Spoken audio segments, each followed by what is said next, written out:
বাংলাদেশ বিমান বাহিনীর জন্য লালমনিরহাটে নির্মাণ করা হচ্ছে এশিয়া মহাদেশের দ্বিতীয় বৃহত্তম বিমান ঘাঁটি। এই বিমান ঘাঁটি ভারতের শিলিগুড়ি করিডোর থেকে মাত্র 12 কিলোমিটার দূরত্বে। অত্যন্ত শুরুতেই করিডোর দিয়ে ভারতের মূল ভূখণ্ডের সাথে পূর্বাঞ্চলীয় সাতক্ষীরার যোগাযোগ রক্ষা করে লালমনিরহাট বিমানবন্দর থেকে মাত্র 2 মিনিটে ভারতের শিলিগুড়ি করিডোরে হামলা করা সম্ভব। বাংলাদেশের চিকেন নেক এর কাছাকাছি বিমান ঘাঁটি নির্মাণ করায় আপত্তি জানিয়েছে ভারত।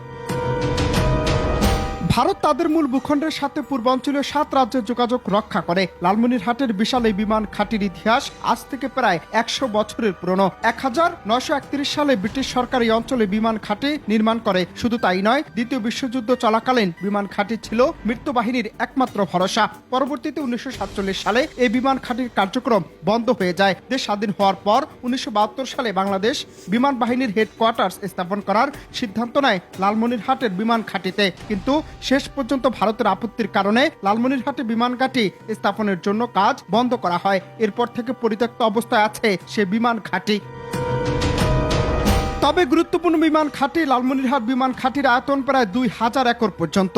এই বিমানবন্দরে 4000 কিলোমিটারের মধ্যে রয়েছে এমন অসংখ্য যুদ্ধ বিমান অবরোধ করা সম্ভব হবে, যেটি ভারতের দুশ্চিন্তার অন্যতম কারণ বর্তমানে। কারণ লালমনিরহাটের বিমান ঘাঁটি এতটাই বিশাল যে সেখানে কমপক্ষে 50 থেকে 70টি যুদ্ধ বিমান একসঙ্গে উদয়ন করতে পারবে। দীর্ঘদিনের হাসিনার সাথে তাল মিলিয়ে বাংলাদেশের উপর যে কর্তৃত্ববাদী ক্ষমতা প্রয়োগ করছিল ভারত, তা অচিরেই শেষ হয়ে যাওয়ার খবরে নড়বড়ে অবস্থা হয়েছে বর্তমান ভারত সরকারের। শাসনবাদী অবসান হওয়ার পাশাপাশি হুমকির মুখে পড়ার আশঙ্কা থেকেই নানান তালবাহানা করছে ভারত সরকার।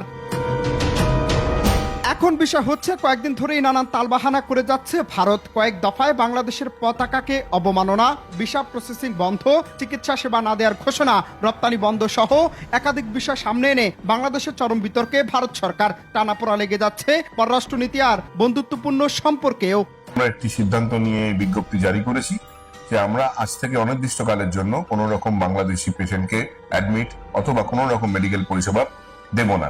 আবার এই বিশাল বিমান ঘাঁটি ভারতের চিকেন নেকের খুব কাছাকাছি অবস্থান হলেও বহু গুণের কারণে ভারত অ্যাটিলারি দিয়ে বিমান ঘাঁটি ধ্বংস করতে পারবে না। কারণ লালমনিরহাটের সীমান্তের ওপারে তিস্তা নদীর অববাহিকা ঘন ঘন জঙ্গলে ঘেরাও, এজন্য সেখানে স্থলপথে সেনা মুভমেন্ট করা অত্যন্ত কঠিন। অপরদিকে বাংলাদেশ বিমান বাহিনী এই ঘাটে ব্যবহার করে মাত্র কয়েক মিনিটের মধ্যেই শিলিগুড়ি করিডোর ধ্বংস করে দিতে পারে। আর শিলিগুড়ি করিডোর ধ্বংস করে দিতে পারলে ভারতের মূল ভূখণ্ডের পূর্বাঞ্চলীয় 7 রাজ্যের যোগাযোগ সম্পূর্ণ বিচ্ছিন্ন হয়ে যাবে।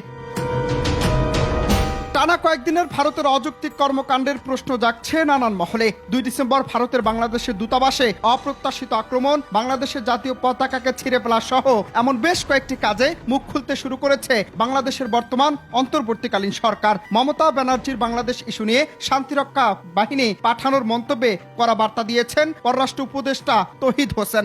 এই সরকার কোনো ধরনের কোনো সাম্প্রদায়িক কার্যকলাপ সেটাকে বরদাস্ত করবে না, এবং সেটা হিন্দু বলে কথা নয়, মুসলিম বলে কথা নয়। আমরা সবাইকে সমান চোখে দেখব, এবং এই মেসেজটা আমরা সবাইকেই দিতে চাই, পার্টিকুলার কোনো একটা অংশকে না, সবাইকে এই মেসেজটা দিতে চেয়েছি। এবং এটাও আমরা বলেছি যে এ ব্যাপারে আইন তার গতিতে চলবে, এবং সেখানে যদি কেউ বিশৃঙ্খলা সৃষ্টির চেষ্টা করে অবশ্যই সেটাকে শক্ত হাতে দমন করা হবে। এই মেসেজটা সবার কাছে গেছে। এখন আপনি যেটা বলছেন যে পার্টিকুলার কাউকে, এটা আমরা যখন সরকারি পর্যায়ে যখন কোনো রিয়াকশন আমরা দেখি, আমরা সেটা প্রতিবাদ করি সরকারিভাবেই, সেটাই। আর বাকিটুকু আমরা ইন জেনারেল টার্মসে আজকে কথাবার্তা বলেছি। আমরা তো